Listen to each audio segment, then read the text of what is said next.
Anda ingin sukses? Anda ingin maju? Anda ingin berhasil? Ya, jangan menyerah. Tekun, giat, semangat. Seperti saya ini. Oh my god! Nabi bohong.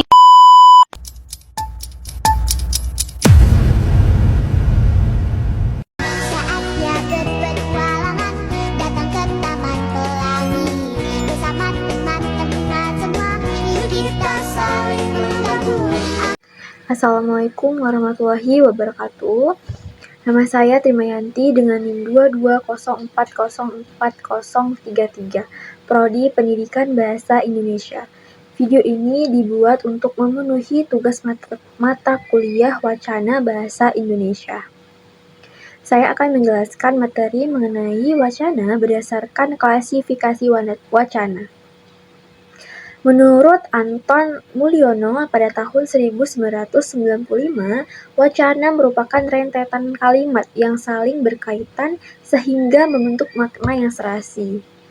Nah, wacana ini memiliki fungsi sebagai memberikan informasi, meyakinkan, menggambarkan, memaparkan, dan juga menceritakan. Adapun klasifikasi wacana atau klasifikasi wacana ini merupakan pengelompokan atau jenis-jenis dari wacana. Nah, ada beberapa jenis dari wacana. Nah, yang pertama ada berdasarkan realitasnya. Berdasarkan realitasnya ini wacana berupa verbal dan wacana non-verbal. Pada wacana verbal, rangkaian kebahasan verbal ini biasanya dengan kelengkapan struktural bahasa yang mengacu pada struktur apa adanya. Sedangkan pada wacana nonverbal, rangkaian kebahasaan pada wacana nonverbal biasanya mengacu pada wacana non-bahasa. Nah, yang kedua ada berdasarkan komunikasinya. Berdasarkan komunikasinya, wacana berupa wacana tulis dan wacana lisan. Wacana tulis ini biasanya disampaikan melalui media tulis, misalnya koran. Nah, wacana lisan, wacana ini biasanya disampaikan melalui media lisan, seperti ceramah ataupun pidato. Nah, yang ketiga berdasarkan cara pengungkapannya. Berdasarkan cara pengungkapannya, wacana berupa wacana langsung dan wacana tidak langsung. Pada wacana langsung, wacana ini biasanya dibatasi oleh intonasi dan pengtuasi. Contohnya kalimat yang menggunakan kata petik dan kata kerja. Seperti, saya akan pergi besok, kata Nina. Nah, sedangkan wacana tidak langsung biasanya pengungkapan kembali tanpa mengutip harfiah atau kata-kata yang dipakai oleh pembicara dengan menggunakan konstruksi gramatikal atau kata tertentu. Misalnya kata bahwa dan sebagainya. Contoh kalimatnya, ayah memberitahu kita akan pergi liburan akhir pekan ini. Nah, selanjutnya ada berdasarkan cara pembeberannya. Berdasarkan cara pembeberannya, wacana berupa wacana pembeberan dan juga wacana penuturan.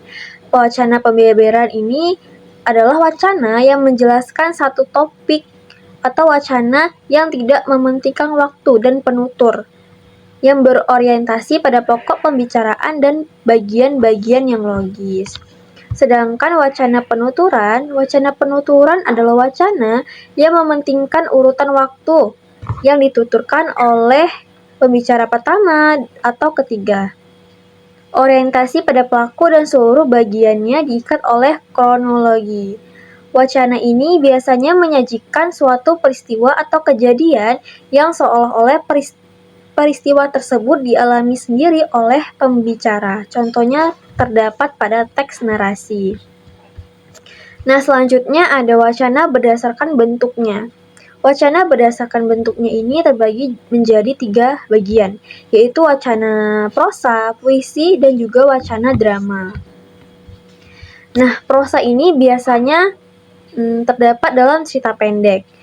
Cerita pendek adalah yang berbentuk naratif, yang bertujuan untuk menyampaikan cerita atau pengalaman tokoh dengan gaya bahasa yang lebih bebas, sehingga memungkinkan eksplorasi konflik, latar, dan juga karakter. Sedangkan wacana puisi, wacana ini biasanya menggunakan bahasa yang padat, metafora, dan ritme yang mengungkapkan emosi atau pesan dalam bentuk yang singkat dan penuh makna, seperti menggambarkan harapan tersembunyi di balik bintang-bintang.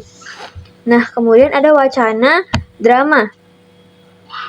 Wacana drama ini disusun dalam dialog antar karakter dan dimaksudkan untuk dipentaskan, sehingga memungkinkan interaksi emosional yang intens antara karakter di hadapan audiens, seperti terdapat dalam dialog drama.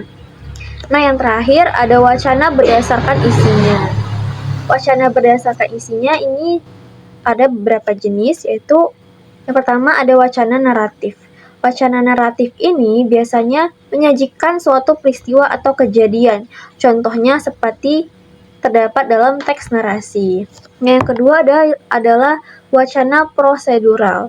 Wacana ini biasanya merangkaikan sesuatu secara berurutan dan kronologis. Contohnya seperti teks prosedur tentang bagaimana cara memasak nasi goreng. Nah, selanjutnya ada wacana hortatory. Wacana hortatory ini biasanya berisi ajakan atau nasihat dan disusun untuk mempengaruhi pendengar atau pembaca agar terpikat dengan suatu pendapat yang dikemukakan. Contohnya terdapat dalam teks persuasif.